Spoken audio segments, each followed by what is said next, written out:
I'm Jasmine Bibb, and welcome to the Woman It May Concern, the podcast. This season is different. Season 2. It's personal. It's honest. It's rooted in one journey. The journey of becoming.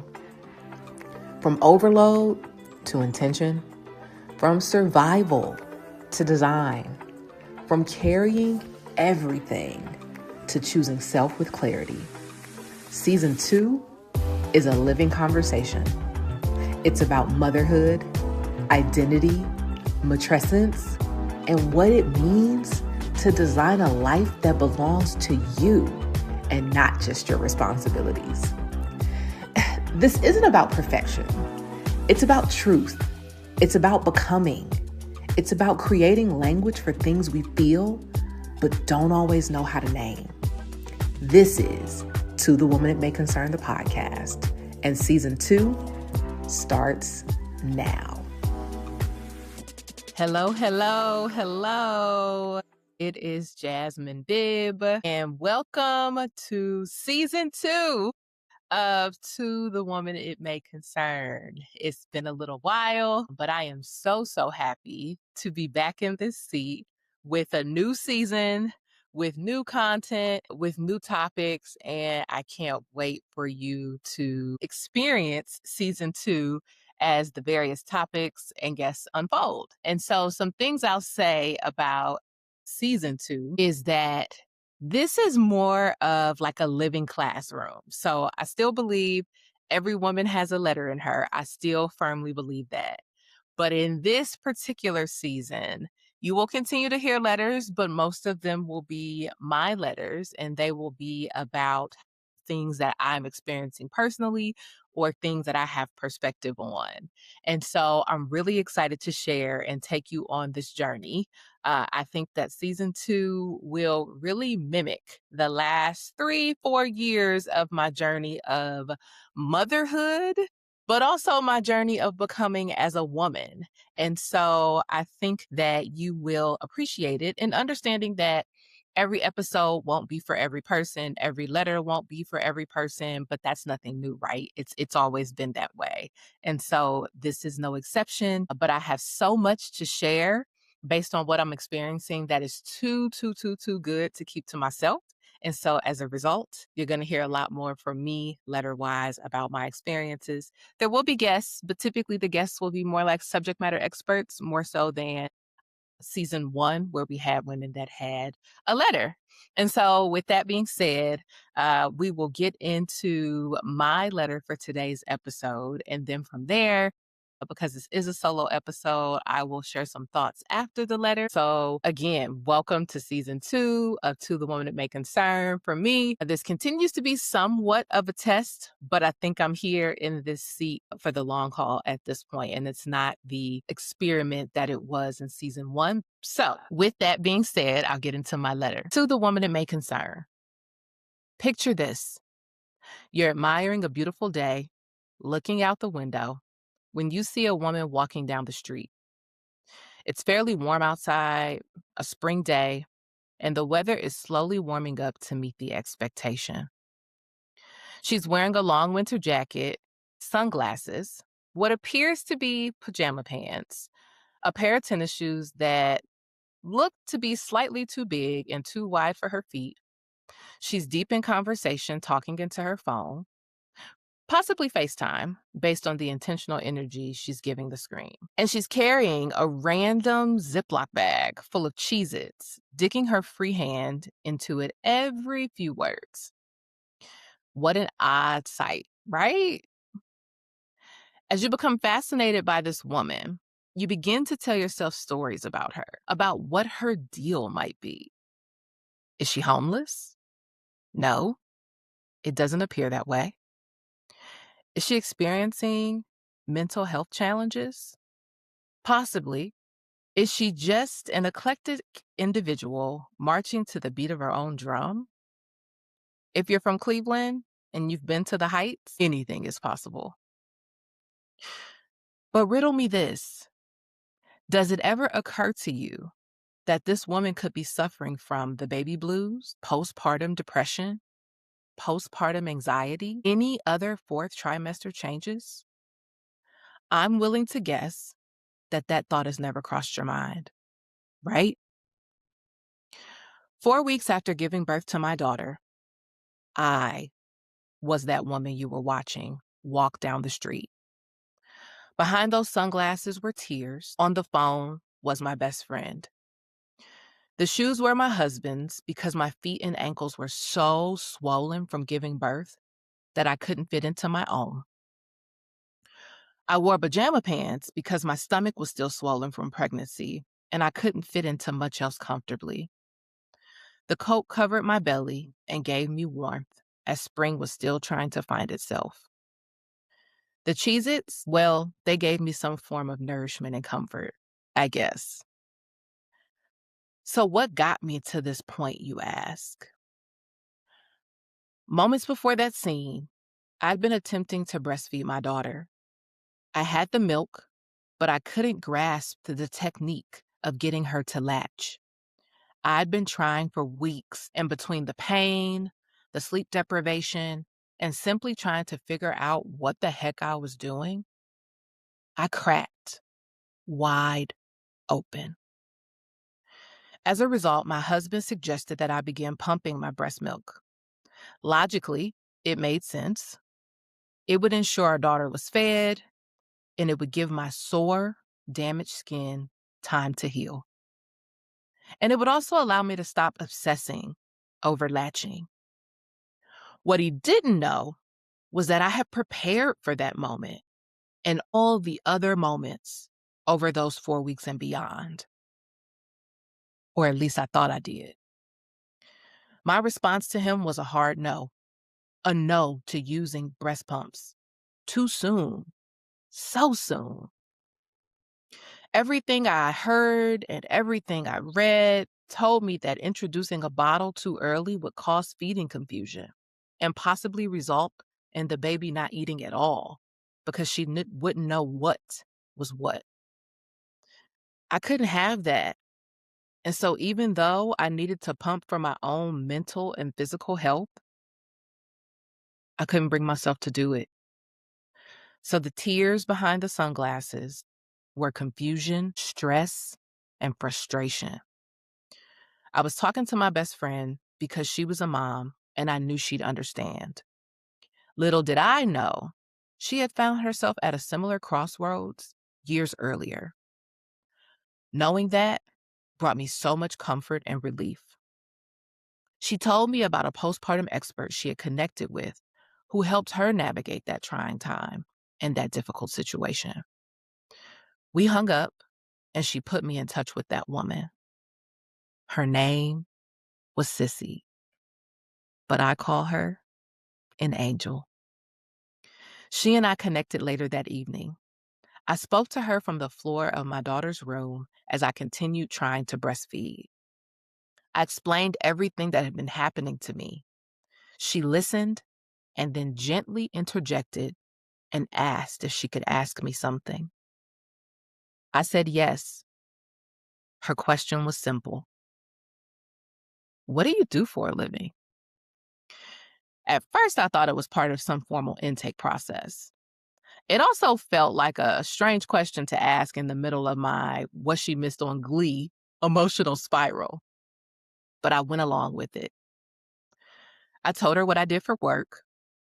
She said something that continues to carry me to this day, something that became the tip of the iceberg, the beginning of a journey and a portal of transition and transformation called motherhood. She said, "You're treating your daughter like a work strategy." And she's not. I know. It took me out at the knees too. And truthfully, sometimes when I reflect back on that moment, it still does. Looking back on that day sometimes makes me giggle. Sometimes it makes me cry. That day, I didn't know who I was. The emotions, the way I walked out of the house just to get air, the topic that sent me spiraling. Disorientation is real, but so is serendipity. Now, let me ask you this. Are you ready? I'm taking you somewhere this season, and I realize this ride won't be for everyone, but I do know it's for someone. Jasmine. All right, guys. So that's my letter. Topic for today's episode: the fourth trimester.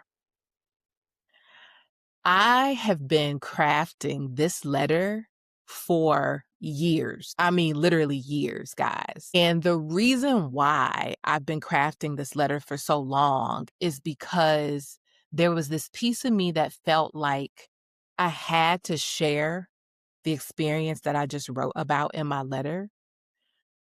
But the other piece of me felt like, in sharing such an experience, what kind of judgment would that bring about the fact that I wasn't fully embracing and I wasn't over the moon about this baby and this new life that I had that I prayed so hard for? I was also very hesitant because there is this piece where there's 3 trimesters, right? You know that at every turn, every book, every person, podcast, Google article, 1, 2, and 3 from a trimester perspective may bring challenges, right? But what no one talks about, which to me was my hardest trimester, was the 4th trimester. Honestly, if I'm being real, I didn't even know there was a 4th trimester until I was in the middle of the trimester living life. And so I thought for me, the hardest part once giving birth would be like my physical recovery. Like, how would my body repair itself after giving birth to this child? You read about tearing, you read about just different health challenges that could come as a result. But I never, ever, ever, ever thought that the challenge would come from adapting to the world around me in a new way, seeing life through a different lens, and trying to battle anxiety and mental health. Never once. Call me naive, call me what you want, but I really felt to some extent that I would have baby and insert baby into life and keep it pushing, right? Because you take all the classes, you prepare, you read, you listen to holistic ways to give natural birth, right? Like, as long as you do time out. Society tells us that as long as we prepare and do our due diligence, the rest will be fine, right? Because that's how life goes, right? You do your due diligence and life will be so great for you. It's funny, I giggle to myself, but I can really relate. There's so much social media content going around these days that talk about the millennial like work crisis or life crisis, where like we were told if we do all of these things, the other side of that is success and family and money and this, all the things, right? And then we either get there or struggle to get there, but nonetheless, we realize that that was somewhat a dream that we were sold, or at least the finish line got moved a little bit to the left. And so I think that when I think about motherhood, pregnancy, and childbirth, it's the same. Take the hospital classes, read the books, do your research. And when you get that baby, you'll nail it. Never mind some of the stats that we'll get into in just a moment about what's actually happening in our bodies and what that actually means for us. And so, with that being said, I do want to share, in preparation for this episode, I did some work around the things that I really wanted you to take away or really understand about the 4th trimester that I think are, on one hand, crazy when you think about what we as women are capable of and the experiences that we go through, but the realities that we often don't talk about enough. One, because we either fear that we will scare that new mother instead of preparing that new mother. And so, with that being said, so fact 1, hormonal shock. Within 24 to 48 hours after birth, estrogen and progesterone drop from pregnancy levels back to baseline. So if I'm not pregnant today, because I'm not, the estrogen and progesterone levels in my body are at one level. If I were to become pregnant, those hormones would elevate. So think of it like an empty cup that begins to like be filled and overflow. And then 24 to 48 hours after birth, my body is expected, or my body, excuse me, is not expected, it does the work to go back to the same hormone levels I have now as an individual with no baby. So it's like you basically tip the cup over and dump out what was overflowing. So when you think about the emotional instability in that, the biological aspect of that, oftentimes because it's not talked about, I think it's easy for a mother, or it was easy for me to feel in the fourth trimester like I was weak, like I couldn't handle this, like, oh my God, what did I ask for? Like, this is miserable, instead of better understanding the biology of how my body worked. All right, so fact number 2, baby blues. Didn't know that that was a thing either. Up to 80% of women experience baby blues in the first 2 weeks postpartum. Baby blues could be defined as mood swings, crying, irritability, emotional overwhelm. Those are all common things. Here's the thing, 80% tells us that baby blues are not rare, and that is something that the majority of women experience within the first 2 weeks of postpartum. And so when we think about, again, the estrogen and progesterone and how that moves through our bodies and goes from the highest of highs to the lowest of lows, how can we not have baby blues, right? And how can we not tell women and prepare women for the fact that, everybody's not going to be the same. Some may be more intense than others, but nonetheless is something that could come to be expected. If I would have known that, I don't know that I would have been that picture this that you were looking out of the window watching walk down the street. Uh, Fact 3, postpartum depression and anxiety. 1 in 5 women experience postpartum depression or anxiety. Millions of women are navigating those things, these conditions, or this moment in time quietly.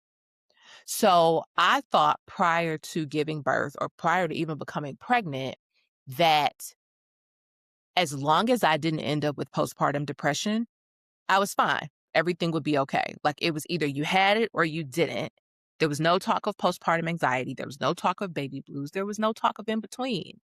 And so I can remember going to, which we'll talk a little bit more about in a second, my 6-week checkup after I had my daughter, and them taking me through like this questionnaire where I answered some questions to determine if and mind you, it was virtually. So I didn't even go see someone in person, and no one came to see me. Asked me some questions. I told the truth for the most part, but I was probably a little scared to be completely transparent about how I was feeling, because I felt like I probably shouldn't have been feeling that way, not realizing that it was natural to feel that way. And so the woman told me, it's possible you might have postpartum anxiety based on some of the things you're saying. I'll refer you to a specialist. Cool, right? Well, guys, it took me about 6 to 8 weeks to get into that specialist for the postpartum anxiety that she believed I had. So because we change from moment to moment, day to day, you get used to this new way of life. The question becomes, did I really need that specialist visit 8 weeks later from that 6 weeks? At that point, I was in a completely different mindset, mental space.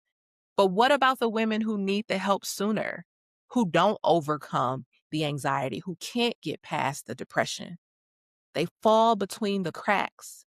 And that is when we begin to hear of health challenges, women taking their own lives because they didn't have the support or the language they needed to hear someone tell them that they would be okay, what they were experiencing was normal, and that they would overcome.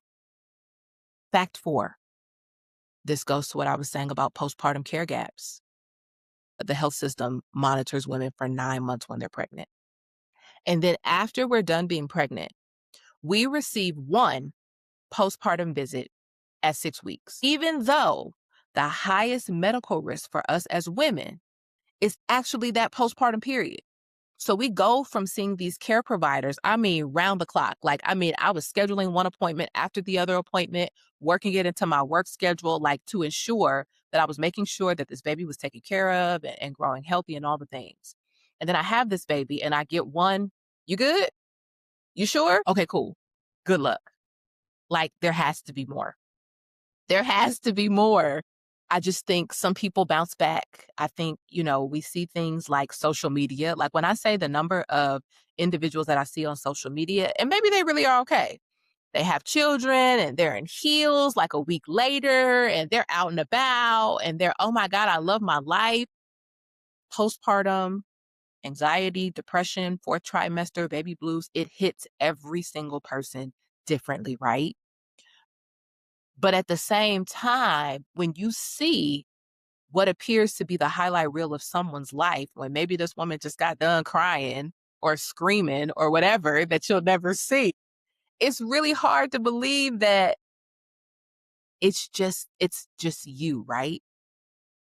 I can't believe that nobody else is experiencing this with me. Or why am I the only one experiencing this? Fact 5, sleep deprivation. Early parent sleep deprivation affects cognition. It's comparable to impairment. So, more specifically, when I looked at the research, it's comparable to alcohol impairment. It impacts how we function and care for newborns. So, when we're functioning at sleep levels that are low enough to be compared to alcohol impairment, but we're expected to heal, make decisions, and care for the baby, that blows my mind. And having been there, it's tracking. It's tracking as accurate. You think we all have villages. Some of us don't, some of us do. And so the village does play a large part, but the village in our lives can only do so much. And as a result, I think that's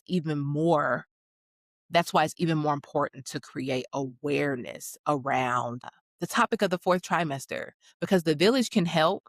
But if the mother understands that what she's currently experiencing as she enters this new chapter in her life is normal, how much better could she feel? If we talk about something else in life, job loss, weight gain, weight loss, marital challenges, friendship challenges. Name anything we talked about in season 1 from a topic and letter perspective. When you, as a woman, heard another woman's story, it didn't make you feel worse. It made you feel better, right? It made you feel like, wow, her too, me too. So why should the fourth trimester be any different? You know? It's a real transition. And I feel like it isn't like this rite of passage per se, because again, everybody's experience is different. But I do believe it's something worth talking about. I think it's okay to acknowledge that joy and struggle can coexist at the same time. And for me, I felt like because I was struggling, I couldn't find joy and there was no joy. I'm often asked the question, will I have more children? And for me, unless the good Lord Jesus sees fit for me to have more children, my answer is no. My daughter will be 4 here shortly. And although she is so sassy and so fiery and so fierce and has such a big personality, I'm enjoying this chapter as her mother and I'm enjoying this chapter of parenting. Whereas you have some parents, and I said that to say, I didn't necessarily love the early months because, again, I didn't expect it. And so maybe had I expected some of those challenges or at least been aware of them, I would think otherwise. But then you have some who say the flip. Oh my goodness, give me a little baby again. I guess it kind of depends on the person and the personality and all of those things. But yeah, I just think searching for relief was something that I think I may have been looking for, but didn't realize was actually possible. And so for me, this episode and this letter were extremely important because it's one of those things where the more you know. And I don't know, I don't pretend to have the answers for how you share with a mother to be or a new mother that the fourth trimester is a thing. And it can be really light, it can be really heavy.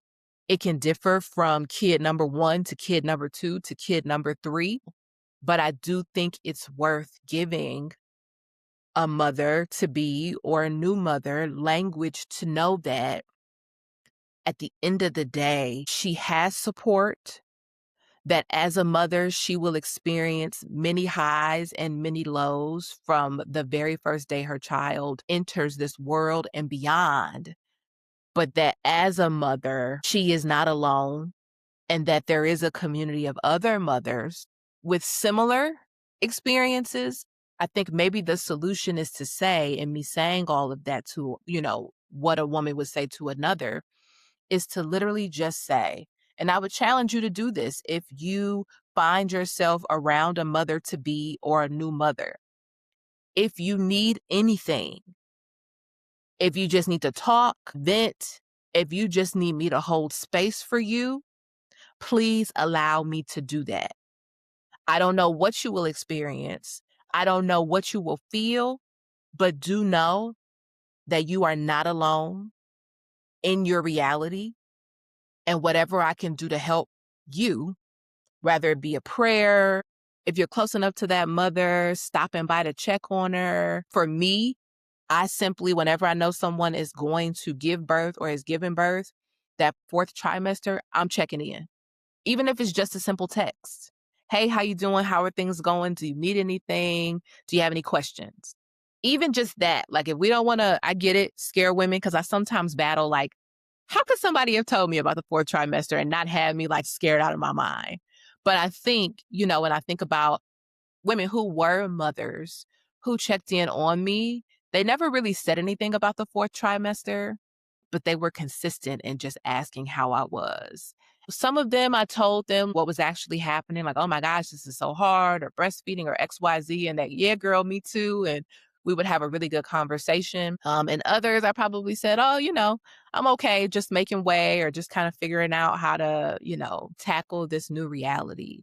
But I say all of the different things that I've said to say, if you are a mother, if you know a mother, heck, if you're a caretaker, male, female, aunt, grandmother, whatever the case may be that village for that mother to be and for that new mother. Because I challenge you to reflect on the kind of village you had at that time and that fourth trimester. And so I digress, but I thought it was really important to share my experience.